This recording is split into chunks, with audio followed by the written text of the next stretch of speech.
আসসালামু আলাইকুম আমার সমস্ত ফেসবুক বন্ধুরা এবং মুস্কান ইন্টেরিয়ারের তরফ থেকে আপনাদের সকলকে জানাই আসসালামু আলাইকুম।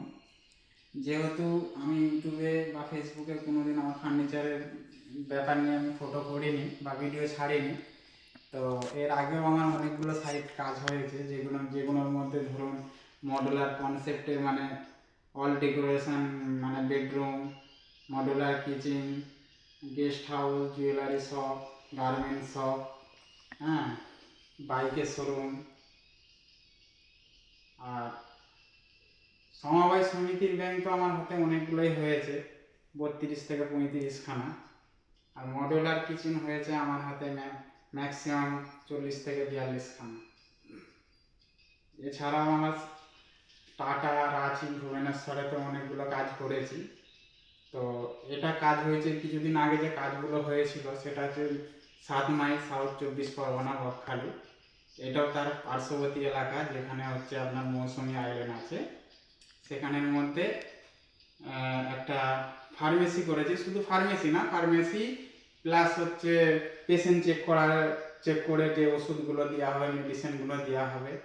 দেখেন এই যে সিটিংগুলো করা আছে, এই সিটিংগুলোর মধ্যে পেশেন্টকে বসানো হবে এবং পেশেন্টের সাথে যারা যারা আসবে তারা বোথ সাইড আছে, ওই দিকটা দেখান, বোথ সাইডে তারা ঘুরে ফিরে বসবে। পেশেন্ট অসুস্থ থাকলে ডাক্তারবাবুর যে চেম্বার আছে, যিনি ফার্মেসির মানে প্রোভাইডার, তিনি ওই দিক থেকে আসবে, এসে পেশেন্টকে দেখবে। হ্যাঁ, আর এইটা হচ্ছে মেন ডোর। যেহেতু রাত, আজকে শাটারটা বন্ধ করেছি, তো ওই টাফান্ডারে যে সমস্ত যে অ্যাকচুয়ালি কাজগুলো করা হয়েছে সেগুলো আমি নিজেই করি। এভরিথিং আমি টোটাল ফিটিংসের কাজগুলো করি। হ্যাঁ, ইলেকট্রিক ওয়ার্ক, ফার্নিচার ওয়ার্ক এবং টাফানের যে সমস্ত রকমের যে কাজগুলো করে থাকি সেগুলো সমস্ত নিজের বুদ্ধির দ্বারা। এগুলো কোনো নেট থেকে বা কারো ডিজাইনের থাকে না, আমি নিজেই ইন্টেরিয়ার, নিজেই একজন সিনিয়র মিস্ত্রি। হ্যাঁ, নিজের বুদ্ধির দ্বারাতে আমি জায়গার মেজারমেন্ট অনুযায়ী জায়গার ছক কষে সেই হিসাবে প্ল্যান মোতাবেক আমি ডিজাইনিংগুলো করে থাকি। আচ্ছা, শুরু করা যাক। এটা হচ্ছে মেন লোকেশন। মেন দিনের বেলা হলে হয়তো মানে রোড থেকে ছবিটা শো করাতে পারতাম। এটা হচ্ছে মেন এন্ট্রেন্স, ঠিক আছে। এটা দু সাইড, বোথ সাইড হচ্ছে বসার জায়গা। রোডটা যেহেতু ডাউনে আছে, যে কারণে আমরা বোথ সাইডে একটা ওয়ালপেপার পেন্টিং টাইপের কিছু লেমিনেট দিয়েছি, বা আপনারা হয়তো মনে করছেন যে এটা ওয়ালপেপার আছে, না, এটা ওয়ালপেপার না, 1mm সানমাইকার এটা ট্যাটু করা আছে, যেটা হচ্ছে বাইরে থেকে একটা লুক দিবে, সৌন্দর্য, ঠিক আছে। এবং এখানে যে বসবে আর নিচেতে স্টোরেজ সিস্টেম করা আছে। মেডিসিনের যে সমস্ত যে প্যাকেজ যেগুলো থাকবে, ওয়েস্টেজ প্যাকেজ যেগুলো, সেগুলো হচ্ছে এর ভিতরে থাকবে, আপনারা দেখতে পারেন।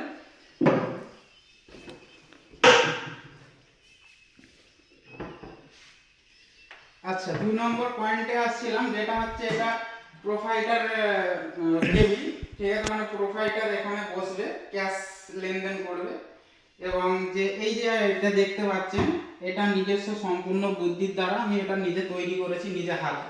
এটা কোনো এপিসি অ্যালুমিনিয়াম শীট না, এটা যে হোয়াইট অ্যান্ড হচ্ছে ব্লুর যে কম্বিনেশন করা আছে, সেটার দ্বারা থেকে আমি এটা একটা দোকানের লোগো বানিয়েছি।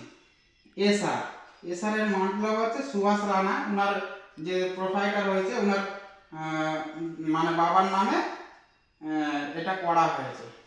তো এই যে আমি এই লোগোটা বানিয়ে দিয়েছি, এই লোগোটা অ্যাকচুয়ালি কি হবে, ওনাকে বলা হয়েছে এই লোগোটাই ওনাদের যে বিল হবে, হ্যাঁ, সেই বিলের মধ্যে এবং ওনাদের যে লাইসেন্স প্রাপ্ত যেটা হচ্ছে আউটসাইডে যে এপিসি বোর্ড হবে, এই লোগোটাই সেটা শো করবে সমস্ত বিলেতে। আর যেহেতু এবারে অনলাইন সিস্টেম হয়ে যাচ্ছে, এটা ফার্মেসি এবং পেশেন্ট চেক করার জন্য। হ্যাঁ, এবারে এটা অনলাইন সিস্টেম আছে, ভিতরে আসেন, আপনারা দেখতে পারেন। এখান থেকে ভিতরে প্রবেশ করানো হচ্ছে। এই হচ্ছে প্রোভাইডার। আমরা মিনিমাম এই টুলগুলো 5টা 6টা করে রেখেছি। মানে ডাক্তারবাবুর সাথে মেন যে প্রোভাইডার, তার এখানে হুইল চেয়ার থাকবে এবং আদার্স কাস্টমারের জন্য, যারা ফার্মেসি থেকে ওষুধ বিলিং করবে তাদের জন্য এরকম 5-6টা টুল বানানো হয়েছে, এই দেখেন। এবং আমাদের ডয়ারের মধ্যে কোনো পেন্ট বা কোনো রকম রং নেই, everything all hours pasting complete.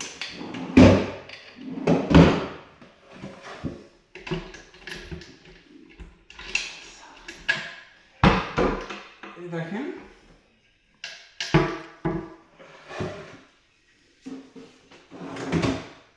Computer system করা আছে, যেটা হচ্ছে বিল সিস্টেম করা হবে। হ্যাঁ, সমস্ত ড্রয়ার স্টোরেজ,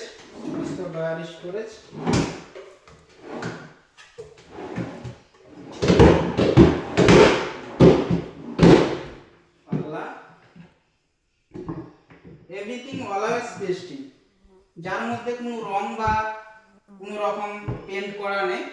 বার ভিতর বোর্ড সাইড পুরো পেস্টিং করা আছে। লং ড্রয়ারের মধ্যে বিছানা আমরা পার্টিশন দিয়েছি, যে ওনাদের মেডিসিনের যে প্যাকেজগুলো আছে সেটা সুন্দরভাবে সাজানো থাকে, যাতে এলোমেলো না হয়ে থাকে। এগুলো সব স্টোরেজের বিছানা একটা তাক আছে, আপনারা দেখে নিতে পারেন। সব থেকে ইম্পর্টেন্ট কথা হলো, আপনারা হয়তো ফার্মেসি দেখেছেন, কিন্তু ফার্মেসির মধ্যে যেটা কি হয়, স্লাইডিং সিস্টেম হয়, চ্যানেল দেওয়া থাকে 3-4 চ্যানেলের মধ্যে 6 mm স্লাইডিং হয়। কিন্তু স্লাইডিং হলে একটা ক্ষতিটা কি হয়, যেটা আমি এই কাজের মধ্যে আর স্লাইডিং কাজের মধ্যে দুটো জিনিসের মধ্যে ভেরিয়েশন করে আপনাদেরকে বলে দিচ্ছি। যেহেতু স্লাইডিং করলে কি হয়, যে ভিতর পজিশনটা এক সাইড যেটা বন্ধ করা হয়, আর অন্য সাইডে যেটা ওয়াশ করা মানে পসিবল নয়, মানে মুছামুছি পরিষ্কার করার জন্য একদম সুবিধাজনক হয় না। 2 নম্বর পয়েন্ট হচ্ছে, যেটা স্লাইডিং চ্যানেলের মধ্যে নোংরা যেটা জমে যায় সেটা ওয়াশ হয়ে বেরোয় না। তো এইটা